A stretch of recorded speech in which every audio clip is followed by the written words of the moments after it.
안녕하세요. 워런 버핏처럼 매일 신문을 박준모와 함께 읽으면서 투자의 고수가 됩시다. 오늘 며칠이죠? 네. 6월 19일이다, 그죠? 네, 19일 수요일 순서입니다.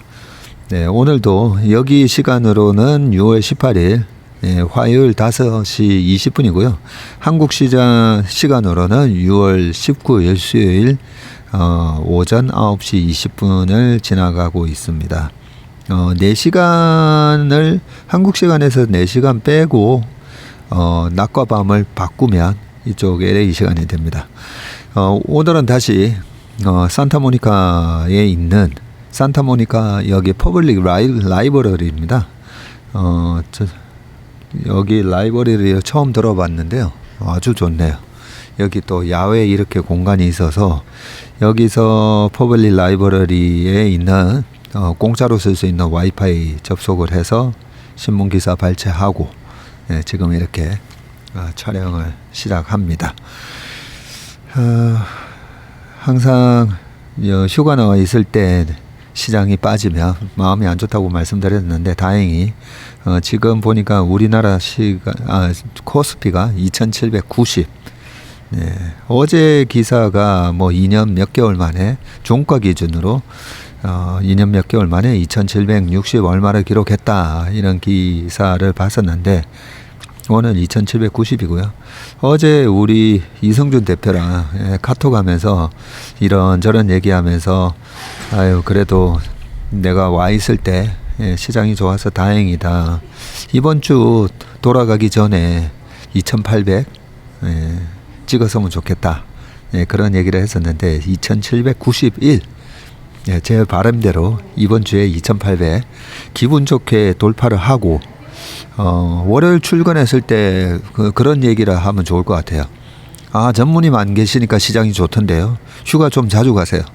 이런 얘기를 해주면 제가 그 명분으로 내가 없으면 장이 좋으니까 나 또 휴가 갈게 하고 좀 휴가 좀 다녔으면 좋겠습니다. 너무 좋습니다. 자, 어제 뭐니 해도 엔비디아가 시가총액 1등이 됐더라고요. 아침에 미국 시간 여기 이미 5시니까 미국 시장은 끝났고요. 화요일장이 끝났고 엔비디아가 또 3.5%나 올라서 시가총액으로는 3.3조 달러. 우리나라 돈으로 환산을 하면 4,600조입니다. 4,600조. 오기 전에 엔비디아 지금부터는 거품 영역입니다 라고 얘기를 하면서 왔었는데 보란듯이 또 주가가 4,600조가 됐어요. 이야, 참 대단합니다. 3.3 달러가 되면서 애플만 제낀 게 아니라 마이크로소프트도 제끼고 그죠? 오늘 아침 최슬리 모닝브리프에서 최상무가 시가총액 1등부터 10등까지 기업들 보여줬지 않습니까? 그죠? 네. 그런데 그 관련해서 또 재미난 기사 있습니다. 오늘은 제가 여기서 기사 발췌를 하면서 네이버에 있는 이 해외 기업들 있잖아요. 엔비디아, 테슬라, GM, 토요타 자동차 등등 이렇게 클릭을 해보면 그 밑에 외신 기사들이 꽤 많습니다. 그래서 오늘은 이 외신 기사들을 가지고 몸의 신박을 한번 진행을 해볼까 합니다. 자, 그러면 기사로 들어가 보도록 하겠습니다. 오늘은 정말 좀 짧게 해야 됩니다. 어제도 50분이 넘어가 가지고요. 업로드 하는데 여러 번 실패를 해서 결국 한 2시간 한 3시간 고생했었거든요. 촬영은 빨리 했는데 업로드가 안 되는 바람에 결국 마지막에 포기를 할까? 그리고 그냥 텍스트로 여기 와이파이 상황이 안 좋아서 오늘은 죄송하지만 링크만 보내드립니다 라고 올리려고 했다가 마지막에 이 말리부 옆에 보면 페플다인 유니버시티라고 있더라고요. 그 페플다인 유니버시티에 가서 접속을 해서 혹시 올리면 올라가지 않을까 해서 그 밤 8시 반쯤에 그 페플다인 유니버시티라고 해서 거기 올라가려 하는데 그 입구에 또 경비실이 있고요. 이 차단막이 있더라고요.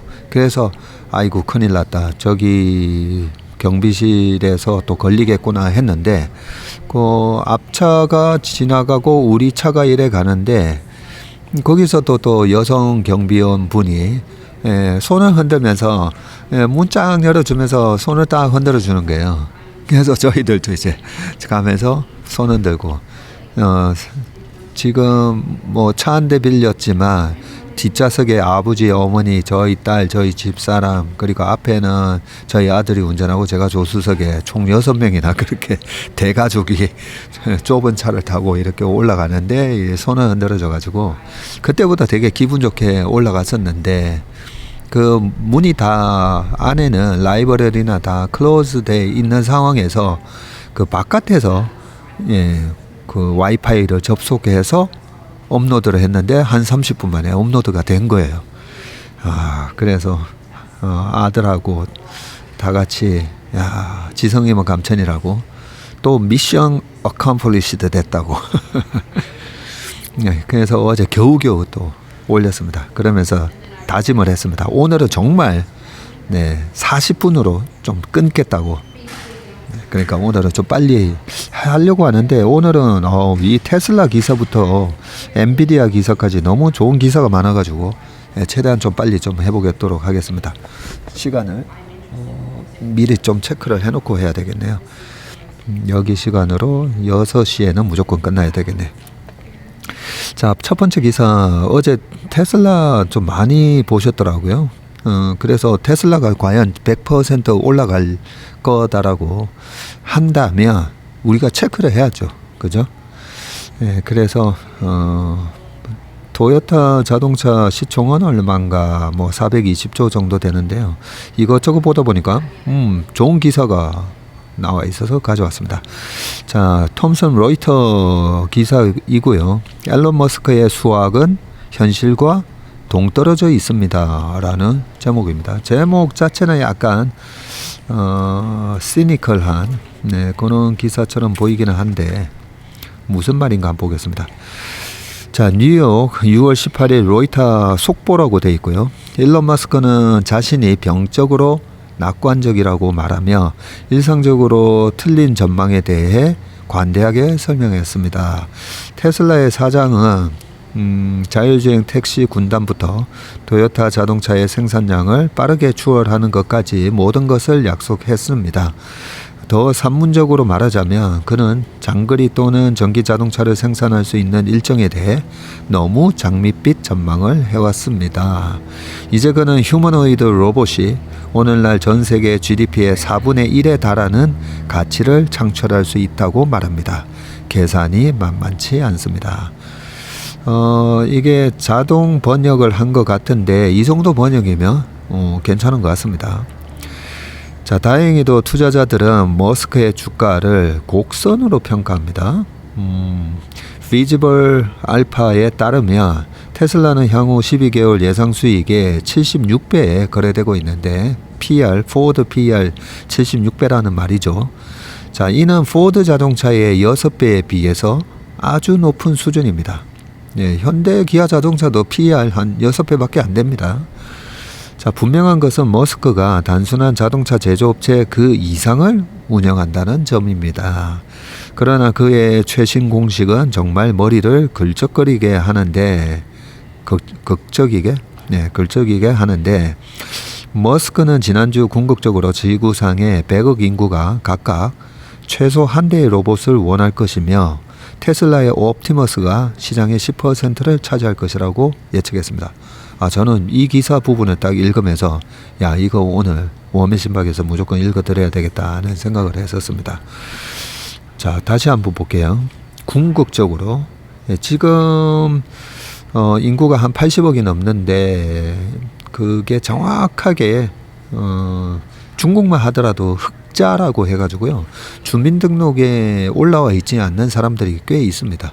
예전에 1가구 1자녀 정책 때문에 2명, 3명 태어났을 때 아예 주민등록증에 안 올린 사람들도 꽤 있거든요. 아무튼 그 80억이 뭐 100억 인구가 이제 된다라고 했을 때 야, 각각 최소 10명 중에 1명은 로봇을 가지게 된다는 거죠. 아니네요.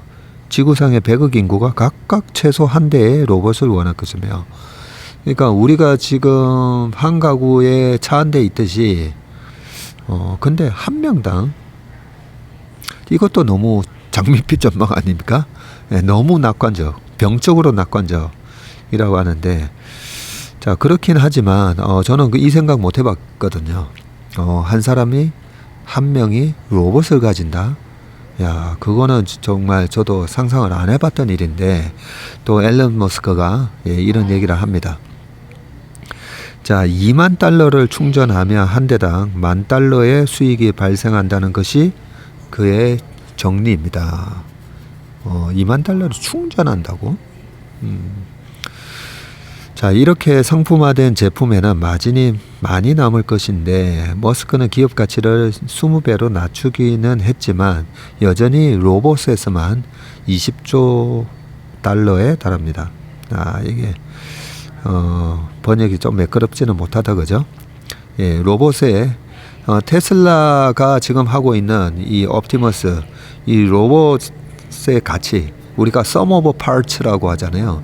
보통 기업 가치 평가를 할 때 DCF 모델, 미래의 현금 흐름을 할인해 가지고 하는 이 DCF 모델도 쓰지만, 삼성전자처럼 가전도 있고, 핸드폰도 있고, 반도체도 있고, 그다음에 디스플레이도 있고, 이럴 때는 파트별로 가치 밸류에이션을 해서 그걸 합치는 거. 그래서 sum of parts, SOTP도 많이 합니다. 자, 그랬을 때 이 테슬라의 지금 로봇 부문의 가치는 그래도 20조 달러 정도는 하는 거야 라고 지금 얘기를 하는 거죠. 근데 20조 원이 아니라 이게 20조 달러네요. 조금 전에 엔비디아가 이제 3조 달러 넘었었잖아요. 근데 로봇만 20조 달러에 달한다? 자, 그리고 좀 볼게요. 자율주행 택시에 대한 5조 달러의 추정치를 더하면 테슬라의 수익은 전 세계 경제 생산량의 1%에 해당하며, 석유 대기업 사우디 아람코의 올해 수익은 0.1%에 불과할 것으로 예상된다. 전 세계 경제 생산량, 이게 아마 GDP를 얘기하는 거고, 그죠? 예, GDP가 한 100조 달러 된다고 했잖아요. 100조 달러에 1%면 1조 달러인데, 그죠?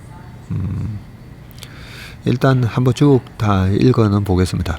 머스크의 곱셈 연습은 뺄셈으로 이어졌습니다. 연례 회의에서 머스크의 발표 다음 날 테슬라의 주가는 2% 하락을 했고, 머스크가 옵티머스에서 시장을 업데이트할 때마다 주가가 하락하거나 거의 움직이지 않는 패턴을 따릅니다.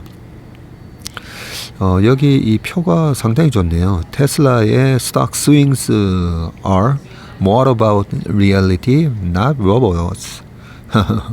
그러니까 로봇의 가치는 뭐 20조 달러니 뭐 이런 얘기를 하지만 실체는 테슬라 주가의 움직임은 오히려 더 현실적으로 움직이고 있다. 네, 이런 제목인 것 같습니다. 그러면서 지금 표가 나오죠. 2019년부터 최근까지 쭉 나오고 있고, 여기서 중간중간에 중요한 이벤트가 표시가 되어 있습니다. Operating margin turns positive as model 3 ramps 해가지고 어제 저희 딸아 이 매니저한테도 요 얘기를 해주셨는데요. 제가 테슬라가 2019년도에 이 OP 마진이 이 턴 포지티브 하면서 주가가 올라갔는데, 너가 앞으로 주식 투자할 때 이 OP 마진을 잘 봐야 된다. 그리고 OP 마진 서플러스, 이 흑자가 나는 기업들, 흑자가 나는 때 투자를 하는 거다. 뭐 이런 얘기까지도 쭉 해줬었는데요. 그러면서 이제 테슬라 얘기를 했었거든요. 자, 그리고 테슬라 added to S&P 500, S&P 500에 편입이 됐고, 편입되고 나서 주가가 또 그때 21년 연말까지 11월까지 뭐 주가가 워낙 마켓 자체가 불마켓이었잖아요. 네, 그러면서 300불 갔다가 또 200불 밑으로 떨어졌다가 Optimus unveiled at AI Day 2021년 AI Day에서 옵티머스를 공개를 했고, 그러고 나서 $400. 이것만 보더라도 시장이 살아 있으면, 제가 오기 전에 엔비디아가 이제는 약간 거품 영역으로 들어갑니다, 이제는 트레이딩 영역이다, 뭐 이런 얘기를 할 때도 어떤 분이 참 좋은 질문 하셨었죠. 전무님은 내년 상반기까지 반도체 섹터 자체가 좋다라고 보시면서 엔비디아는 거품이라고 얘기하느냐 해서, 예, 여기 지금 보시는 테슬라처럼 테슬라가 지금 170불인데 제가 270불이었나요? 뭐 하여튼 그 근처에서 이 거품 3분의 1 저희 팔았습니다 하면서 지금부터는 또 거품 영역입니다 라는 얘기를 그때도 했었잖아요. 근데 이 거품이, 이 풍선을 우리가 불 때 그런 얘기 하거든요. 풍선을 부는데 똑같이 어느 정도 사이즈에서 터지지는 않습니다. 그래서 월가에도 그런 경우는 있거든요. 예. 거품이 생기는데 이 거품이 언제 터지는지는 nobody knows, 아무도 모른다는 부분인데, 마켓이, 시장 자체가 고점을 칠 때까지 확실히 끌고 가는 게, 이때 테슬라도 맞았고 이번에 엔비디아도 결국은 시장이 끝날 때까지 들고 가는 게 역시나 맞구나, 이런 생각이 또 듭니다. 여기 지금 테슬라 차트에서도 보시면 항상 제가 저 같은 경우는 이제 올라오는 어깨부터 이제 좀 파는 스타일인데, 이 꼭지 다 보고 떨어지는 이 어깨에서 팔아도 되거든요. 그래서 테슬라도 보면 22년 상반기에 주가가 급락을 했다가 400에서 250까지 급락했다가 쫙 올라오잖아요. 요때가 3월 첫 금리 인하하고 4월, 5월 초까지 시장이 강하게 반등이 들어갈 때, 또 이때도 보면 테슬라가 가장 가파르게 반등을 했었습니다. 어떻게 보면 요때 요 어깨에서 사실 팔고 나와도 되거든요. 네, 근데 저 같은 경우에도 너무 이 올라오는 어깨부터 팔려고 하다 보니까 너무 빨리 먼저 파는 경향이 있습니다. 그 팔고 나서 이 마지막 머리 나올 때까지 되게 후회하긴 하거든요. 근데 저 같은 경우에는 너무 이 꼭지에서 팔려고 뭐 팔아야 되는 그 스트레스를 저는 안 받기 때문에, 아유, 이 정도면 많이 먹었으니까 뭐 내가 팔고 나서 더 올라가도 내가 판 주식 사서 또 누군가는 수익을 내는 거잖아요. 그런 마음으로 팔긴 하는데, 고객 자산을 팔았을 때는 아무래도 고객들이 또 좀 아쉬워할 거 아닙니까, 그죠? 에이, 박전무 좀 더 끌고 갔다가 팔았어야지. 그러면서 약간 좀 스트레스 받으실까봐 그게 항상 좀 마음에 걸리긴 합니다. 그래서 이 테슬라 차트를 지금 보시는 이 테슬라 차트를 잘 우리가 기억해 두실 필요가 있습니다. 그래서 마지막 머리 나오고 항상 오른쪽 어깨 또 나온다 했잖아요. 헤드 앤 숄더. 헤드 앤 숄더가 나오기 때문에 그 마켓이 끝나고 나오는 그 숄더에서 때리고 나오면 됩니다. 자, 여기도 다른 얘기도 있긴 한데, 요까지만 보고요. 뒤에 또 중요한 기사들이 많아서 빨리 넘어가겠습니다.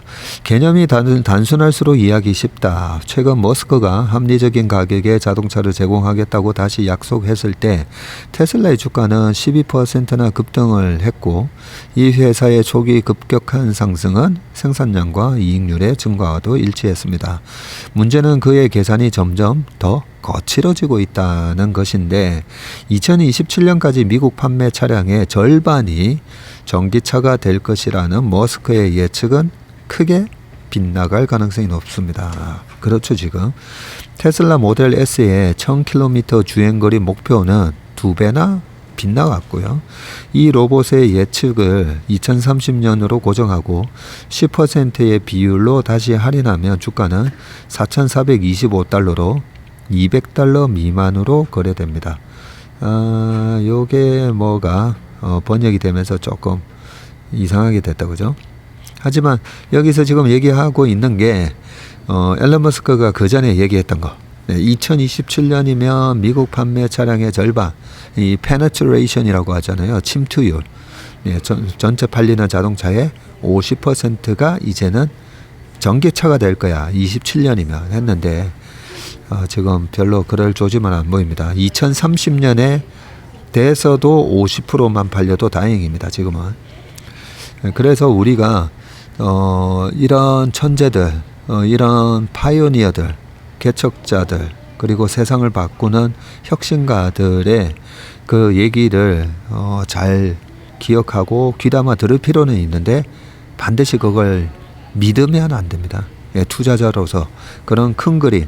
근데 사업가는 사실 이래야 되거든요. 주식을 살 때도 마찬가지입니다. 이런 걸 믿으면서 과감하게 사고, 사업가도 이런 그림을 본인 스스로 믿으면서 지르는 거거든요.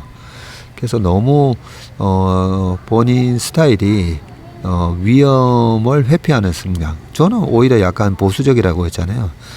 위험을 회피하는, 위험을 아주 리스크 테이킹을 하는 것보다 저는 회피 성향입니다. 그래서 주가가 많이 박살났을 때 사는 거 되게 좋아하고요. 주가가 어깨 이상 올라간다 싶으면 미리미리 막 좀 팔아놓는 그런 스타일이기도 한데, 아무튼 사업가는 이렇게 굉장히 병적으로 낙관적인 게 맞습니다. 병적으로 낙관. 자, 하지만 주식 투자자는 그래, 그렇게 예상하고 있는 거야 하면서 그 타당성을 항상 따져봐야 되죠. 자, 이러한 오산은 학문적으로 들릴 수 있지만 머스크는 다른 기발한 개념 중에서도 완전한 자율주행을 곧 실현할 것이라고 주장합니다. 때로는 기본적인 수학으로 충분할 때도 있습니다. 네. 테슬라의 최고 경영자의 앨런 머스크는 6월 13일 전기자동차 제조업체의 시가총액이 5조 달러에 이를 수 있다는 아크 인베스트의 연구에 동의하며 인간형 로봇 옵티머스가 추가로 20조에서 25조 달러의 가치를 부여하는 큰 기회를 제공할 수 있다고 덧붙였습니다. 머스크는 투자자들이 2018년 인센티브 지급 계획을 비준하고 델라웨어에 본사를 둔 회사를 텍사스에 재통합하는 데 투표한 테슬라의 연례 주주총회에서 프리젠테이션을 통해 이 같은 발언을 했습니다. 주총에서 이런 발언을 했군요. 네, 테슬라 주가는 6월 14일에는 2.4% 하락을 했습니다. 라고 되어 있습니다. 밑에 보니까 원문 바로 가기도 있네요. 이거 누르면 원문도 볼 수 있나 봅니다.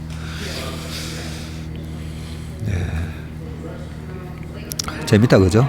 이런 오늘 기사에서는 이 로봇의 테슬라가 하고 있는 이 로봇의 가치, 다음 차세대는 무조건 로봇입니다. 차세대는 이번에 작년에 재작년부터 로봇 관련주들 많이 올랐는데 저는 관심 없다 했잖아요. 이 일파 상승 아무 관심 없습니다. 왜냐하면 수익을 잘 내는 회사들이 없기 때문에. 일파 상승에서는 산업의 성장성 이런 것만 이제 공부해 놓고 박살났다가 나중에 3파 상승. 이번 25년 내년이면 강세장이 끝나고 26년 하락장 나오고 27년 올라갈 때는 이 로봇 테마가 아마 최고의 테마가 될 거라고 저는 생각합니다. 그때 돈 많이 또 보시면 될 것 같습니다. 자, 그러면 그 다음 기사로 또 넘어가 보겠습니다. 야, 한 16분밖에 안 남았네요. 큰일 났네. 자, 두 번째 기사, 이 도요타 자동차 이 기사 보면서 찾은 기사인데요. 일본 제조업체 높은 재료비 부담으로 자신감 저하라고 돼 있는데, 제가 도요타 자동차 주가를 보니까 한 달 내내 주가가 별로 안 좋았더라고요. 그래서 한번 봤습니다. 도쿄 6월 19일 로이터, 6월 로이터의 단 단칸 지수라고 하죠. 단칸 여론조사에 따르면 일본 제조업체들은 자재비 상승으로 인해 3개월 전보다 사업에 대한 자신감이 현저히 떨어졌지만 지수는 4개월 연속 플러스 영역을 유지했다. 일본은행이 면밀히 주시하는 분기별 기업 설문조사의 선행지표인 월간 설문조사 결과는 일본 경제 회복에 고르지 못한 특성을 강조합니다. 다음 BOJ 단칸은 7월 1일에 발표될 예정입니다. 제조업 체감지수는 3개월 전에 플러스 10, 5월에는 플러스 9에서 플러스 6으로 하락했는데 이는 34년 만에 최저치를 기록한 엔화와 자원이 부족한 일본이 해외에서 수입해야 하는 원자재 가격 상승으로 인해서 기업들이 타격을 입었기 때문입니다. 한 기계 제조업체 관리자는 설문조사의 댓글 섹션에 자재 비용을 고객에게 전가하고 인건비가 증가하면서 자본 지출 및 기타 지출에 대한 욕구가 줄어들고 있습니다 라고 했고요. 일부 제조업체는 도요타, 마쓰다 등이 차량 인증 테스트에서 인정한 자동차 업계 스캔들의 파급 효과에 대해서도 우려를 표명을 했는데 자동차 분야의 한 관리자는 산업기계를 둘러싼 비즈니스 환경은 분명히 더 나쁘게 변하고 있다라고 했고 인증 문제가 우리 비즈니스에 어떤 영향을 미칠지 불분명합니다라고 되어 있고요. 하지만 전반적으로 제조업체들은 향후 몇 달에 대해서 조금 더 낙관적인 전망을 내놓았으며 9월에는 지수가 플러스 9로 반등할 것으로 예상됩니다. 비제조업 지수는 6월에 3개월 만에 최고치인 31을 기록했다. 이는 5월보다 5포인트 상승했지만 3개월 전보다는 1포인트 하락을 한 수치이고 9월에도 31을 유지할 것으로 예상됩니다. 뭐 이렇게 쭉 돼 있는데 이 단칸 지수가 아마 3개월마다 한 번씩 BOJ 일본은행에서 약간 우리나라 그 BSI 지수처럼 지금 비즈니스 환경에 대해서 어떻게 생각합니까? 라고 이런 설베이 지수이거든요. 그래서 이 단칸 지수는 0보다 높으면 뭐 경기가 좋다. 0보다 낮을 때는 경기가 안 좋다. 뭐 요렇게 기준을 잡고 있습니다. 제일 밑에 나오는데요. 로이터의 단칸 설문조사는 6월 5일부터 14일까지 실시가 되었고요. 약 500개의 대형 비금융 기업을 대상으로 익명을 조건으로 설문조사를 실시했으며 약 230개 기업이 응답했다고 합니다. 지수는 낙관적인 응답자에서 비관적인 응답자의 비율을 빼서 계산이 되네요. 그래서 500개 물어봤는데 500명 중에서 300명이 좋게 얘기하고 200명이 나쁘게 얘기하면 수치가 100 나오나요, 그러면? 비율. 응답자의 비율을 빼서 계산이 되네요, 비율. 자, 수치가 음수이면 비관론자가 낙관론자보다 많다는 뜻입니다. 네. 단칸 지수에 대해서는, 과거 2013년도에 나온, 쉽게 읽는 알기 쉬운 경제지표 일본 단칸 지수라고 해서 요 조선 비즈에 나온 기사를 제가 여기 첨부해 놨으니까요. 요거 한번 읽어보시면 되겠습니다. 자, 그 다음에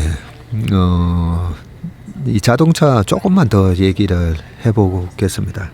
그리고 마지막에 엔비디아 기사도 아주 좋은 기사가 있어서 마지막 엔비디아 기사 커버하고 끝내겠습니다. 자, 디트로이트 3대 자동차 제조업체는 중국에서 철수해야 한다고 분석가들이 말을 했다라고 되어 있는데요. 이것도 톰슨 로이터 통신 기사네요. 포드 자동차와 GM과 같은 기존 미국 자동차 제조업체들은 비용이 많이 드는 전기차 전환 과정에서 자본을 보존하기 위해서 중국 시장을 떠나야 한다고 한 자동차 애널리스트가 화요일 날 말을 했는데요.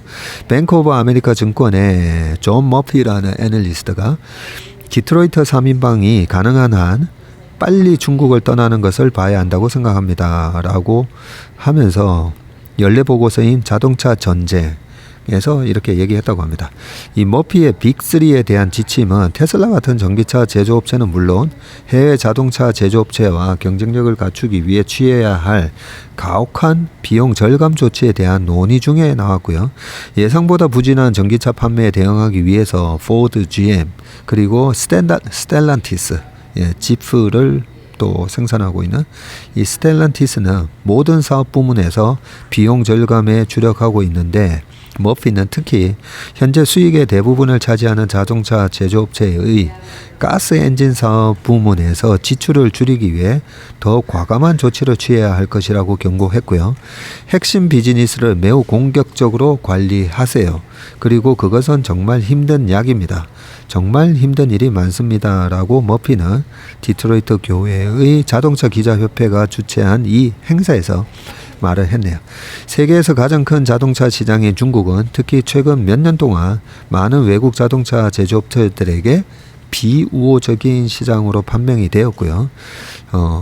현대차도 마찬가지였습니다. 그죠? 머피와 다른 분석가들은 자국 시장에서 중국 기업의 강세를 극복하기는 어렵다고 지적을 했습니다. 자국 브랜드에 대한 구매자들의 충성도가 매우 강하며 중국 자국 브랜드 애국 소비 지금 강하게 일어나고 있습니다. 미국이 8월 1일부터 중국산 전기차에 대해 관세를 부과하며 이런 현상이 더욱 강해질 수 있다고 머피가 얘기했습니다. 지난 10년간 포드와 GM의 중국 내 판매량은 감소했고요. 중국은 GM의 가장 큰 시장이었으며 자동차 제조업체는 이제 중국에서 수익을 올리기 위해 고군분투하고 있습니다. 포드는 BYD와 GD 자동차와 같은 라이벌과의 치열한 경쟁을 의식해서 중국 사업을 수출 허브로 탈바꿈시키고 있다라고 되어 있습니다.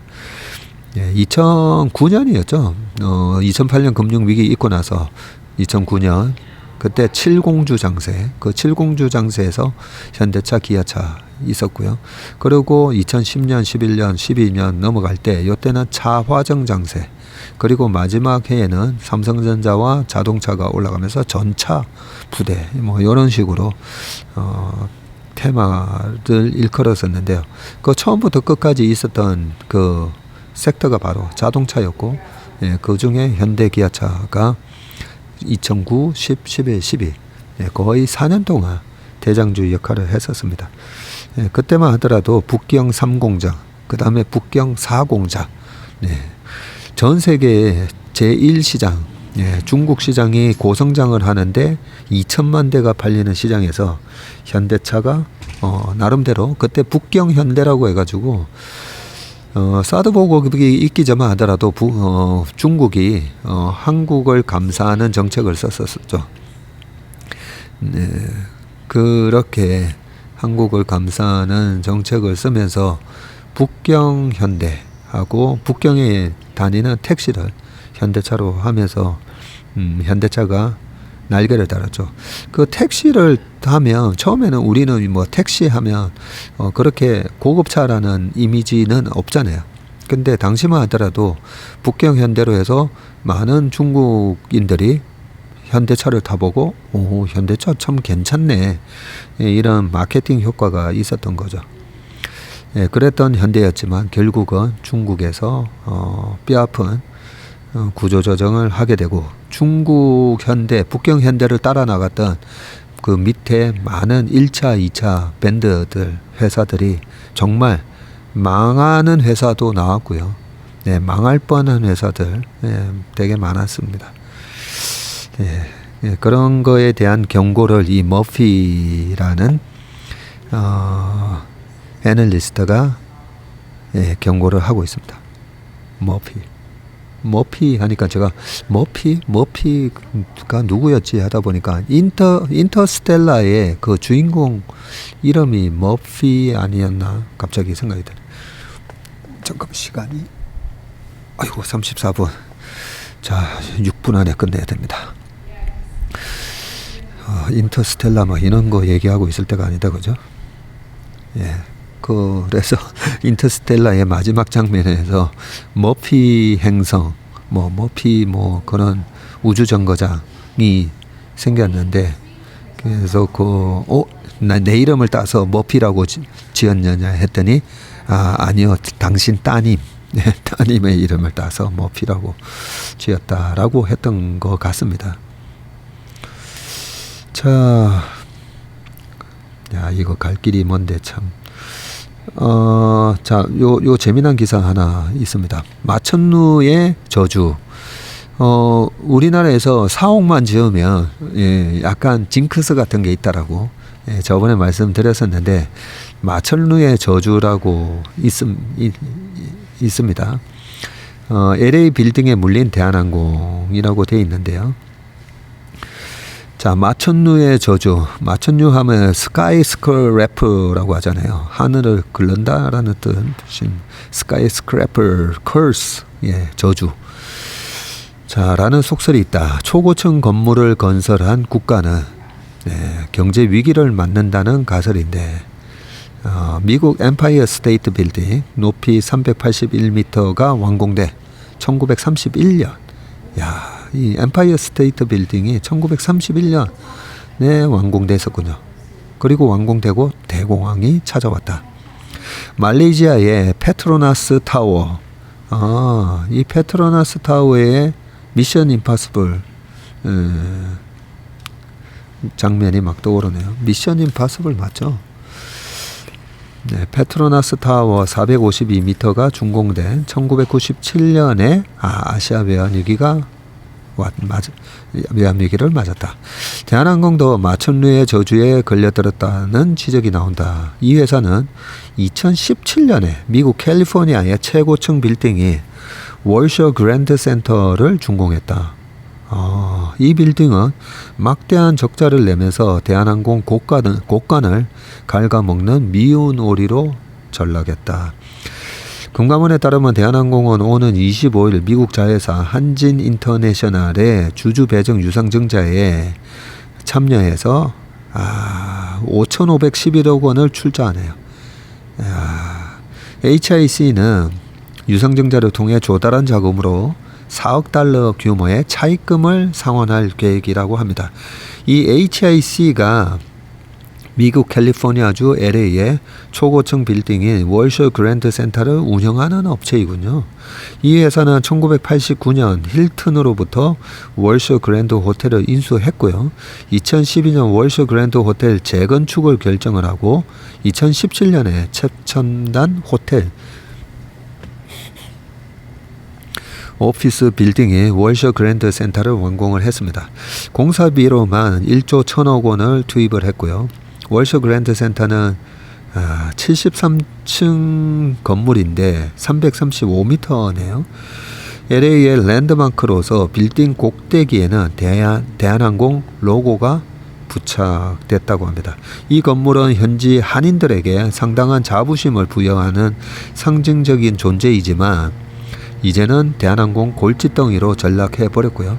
2020년 코로나로 이 회사 호텔과 오피스 수요가 말라붙으면서 적자가 눈덩이처럼 불어난 결과인데 1조 원 넘게 투자한 이 회사의 장부 가치는 2022년 말 빵원이 됐다고 합니다.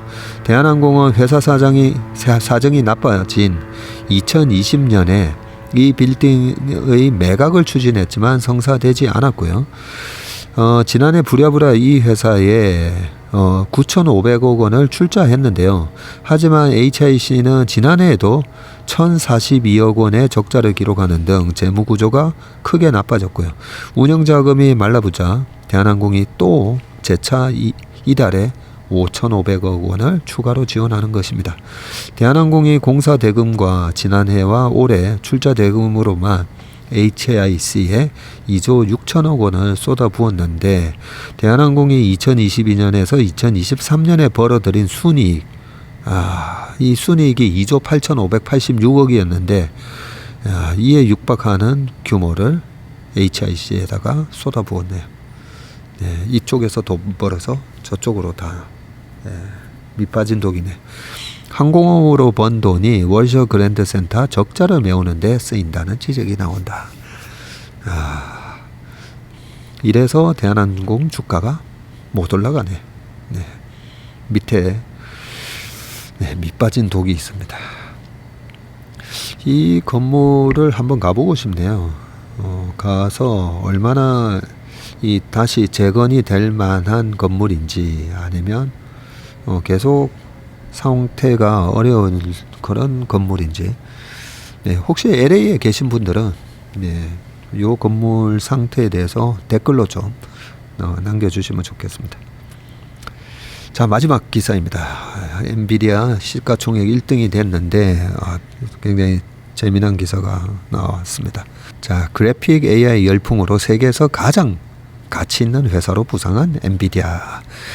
자, 엔비디아는 투자자들이 향후 몇 년 동안 세계 경제에서 인공지능이 할 것으로 기대하는 막대한 역할을 강조하면서 주가가 엄청난 랠리를 이어가고 있고 3.5% 상승하면서 3조 3,400억 달러 시장 가치를 기록을 했습니다. 지금 환율이 1,380원이다 보니까 우리나라 돈으로 뭐 4,500조인가 뭐 그렇게 되더라고요. 자, 이로써 마이크로소프트와 애플을 제치고 1등이 됐습니다. 이 엔비디아의 시장 가치 급등은 AI 분야의 표준인 이 칩이 주도하고 있고요. 이 회사는 주가 올해만 170% 이상 올랐으며 22년 10월 저점 이후 약 1100% 상승했습니다. 22년 10월 대비해 가지고 여기도 엔비디아즈 climb to the top이라고 해서 중간중간에 뭐가 있었는지 나오는데 23년도에 엔비디아 forecast revenue 50% above street estimate 하면서 주가가 한번 빵 올랐었죠. 올랐었고 그러면서 컴퍼니 마켓 밸류가 그때 1 트릴리언 달러, 1조 달러를 기록을 했고요. 그리고 2023년 작년에 239% 오르면서 마감을 했었고요. 그리고 엔비디아가 2조 달러를 돌파했고 또 이번에 결정적인 게 이 10분의 1 액면 분할 발표를 또 했죠. 자, 거기에 대한 얘기고요. 블록버스터급 실적과 AI에 대한 투자자들의 열정이 엔비디아의 랠리를 더욱 가속화시키고 있는데 이러한 열기는 2조 달러에서 3조 달러로 상승하는데 96일밖에 걸리지 않은 엔비디아의 시장 가치에 반영이 되었다라고 되어 있습니다. 자, 비스포크 인베스트먼트 그룹에 따르면 이러한 희귀한 수준의 지금 3조 달러에 도달한 기업이 3개밖에 없다 보니까 희귀하다라고 표현을 했습니다. 두 기업 중 하나가 마이크로소프트가 2조 달러에서 3조 달러로 도약하는데 945일이 걸렸고요. 애플은 1044일이 걸렸었는데 엔비디아가 96일밖에 안 걸렸어요. 2조 달러에서 3조 달러 가는데 참 대단하다 그죠? 96일 3개월 만에 갔습니다. 자, S&P 다우존스 인덱스의 수석 지수 분석가인 하워드 실버블렛에 따르면 1925년 이후 미국 기업 중 종가 기준으로 시가총액 1위를 차지한 기업은 11개밖에 안 된다고 합니다. 1925년 이후. 그러니까 100년 동안 시가총액 1위를 차지한 기업은 11개밖에 안 된다고 하니까 자, 최근 수십 년 동안 과거 1위 자리를 차지했던 기업들의 운명은 엇갈렸는데 마이크로소프트가 90년대 후반에 1위에 올랐지만 닷컴 버블 이후 초반 수년간 주가가 하락했다가 10년 후반에 다시 상승세로 돌아섰고 또 엑슨모빌이 있습니다. 2000년대 세계에서 가장 가치 있는 기업이 되었었죠. 그 닷컴 버블이 무너지고 하면서 나중에 엑슨모빌이 1등이 또 되기도 했었습니다. 또 어떤 사람들에게는 시스코가 경종을 울리는 이야기입니다. 닷컴 붐이 한창이던 2003년 그때 투자자들이 인터넷 관련 기업에 어지러울 정도로 높은 가치를 부여하던 시기에 시스코의 주가는 80달러 이상으로 정점을 찍었었습니다. 요 밑에 How the mighty have fallen and sometimes risen 이라고 되어 있어서 the mighty 시가총액 1위를 기록했던 이 거대한 기업들을 통칭하는 거죠. 지칭하는 건데, 자, 여기 How market values have changed for companies that at some point become number one in US market cap 해서 밑에 차트가 나오고 있고요. 네, 마이크로소프트가 1등이 24년에 됐고, 애플, 그 다음에 엑슨모빌, 2000년도에 마켓캡 1등 됐다가 코로나 때 박살났다가, 그리고 최근에 다시 그 마켓캡을 회복을 했었습니다. 그리고 시스코는 보시다시피 2000년 3월 달에 560 빌리언 달러니까 이때 뭐 지금 돈으로 보면 거의 한 700조 정도 되는 건데, 그때 당시에 700조 원이니까 뭐 어마어마했었던 거였죠.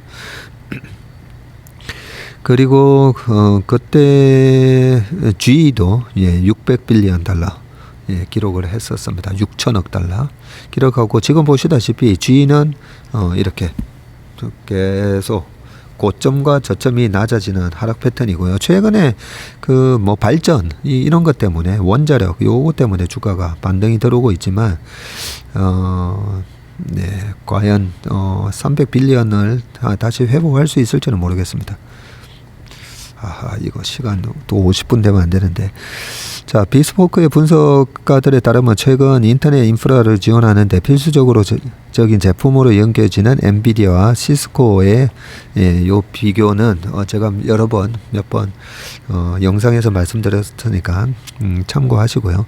자, 현재 엔비디아의 실적은 최근 분기 260억 달러로 3배 이상 증가했고, 순이익도 149억 달러로 7배나 급증을 했었습니다. 현재 회계연도의 매출은 약 2배 증가한 1200억 달러, 2026년에는 한 33% 증가해서 1600억 달러에 이를 것으로 전망됩니다. 이게 피스컬 이어 회계연도가 엔비디아는 25년이 지금 24년입니다. 그래서 여기서 얘기하는 26년은 내년에도 33% 정도 증가할 거다라고 보시면 되고, 엔비디아의 Results Soar, 그리고 Supported by AI Offerings 해서 옆에 Revenue, 전체 매출하고 오른쪽에 Net Income, 순이익하고 쭉 나오고 있고, 예상치도 지금 회색 영역으로 나왔으니까 참고를 하시고요.